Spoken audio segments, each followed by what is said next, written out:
In beautiful Southern California. As you can tell, the weather's nice. And I want to answer the question that comes in probably more than any other question. What diet is best? The reason why this is difficult is most experts are divided. I think we can all agree on that. Some are advocates of the ketogenic diet. Others are advocates of the ketogenic diet, but the vegetarian version. Others are proponents of all plant-based whole foods. There's some fasting experts that only eat fruit. One guy I know hasn't been sick for 25 years. I don't personally know him, but that's what he claims. Other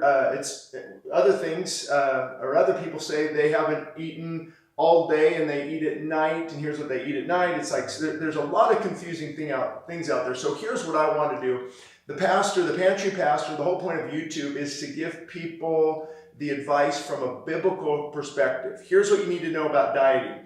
What diet is best? No diet is best. If by that word you mean what short-term experience can fix my long-term problem. Nothing can. It has to be a lifestyle change. You're changing your whole lifestyle. And it's not about perfection, it's about direction. That's why many people keep falling and not getting back up and failing in this area, is because they don't understand. It's not about being perfect. It's about falling forward. It's about having the right direction. There's times I blow it, I'll have a donut. I'll have a little bit of ice cream. It's not about perfection. And also we know that stress is big time right now. Most experts agree that stress is connected to disease. It's connected to physical problems in our body. Look at all the medicating that's going on.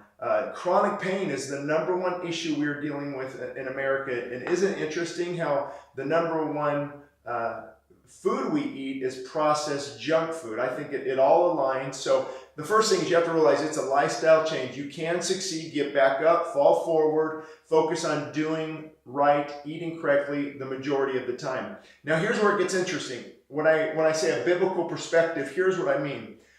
Our society doesn't want to talk about discipline. They want to talk about the quick way. 30 pounds in 30 days, just buy this belt, just take this pill, just use this piece of equipment. That's all marketing. It's advertising at its best. So you have to remember that discipline, I discipline my body daily and I bring it under subjection. So you bring the body under control. You discipline the body. That is a biblical principle.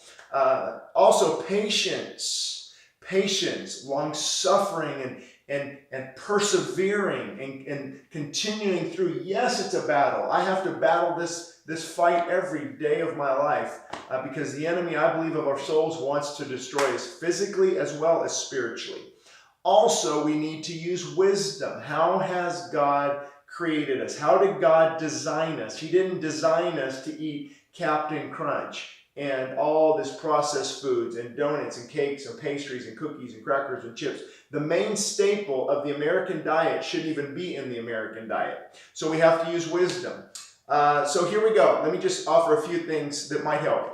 Eating. You have to eat that eliminates junk food, processed foods, sugary drinks, all the junk. If it's man-made in a factory, I would throw it out the majority of the time. Now, the problem is, we all know this. If I said, should we choose a Snickers bar or an apple? I'm pretty sure 99% of you would pass the test. So we don't have a knowing problem, we have a doing problem. So you need to get motivated, motivate yourself. Look at videos that show the damaging effect of processed foods and sugars. You can pick up a free download of my book, Feasting and Fasting, What Works, What Doesn't, and Why, and also What Works When Diets Don't. It's a free download. I wrote that book many years ago.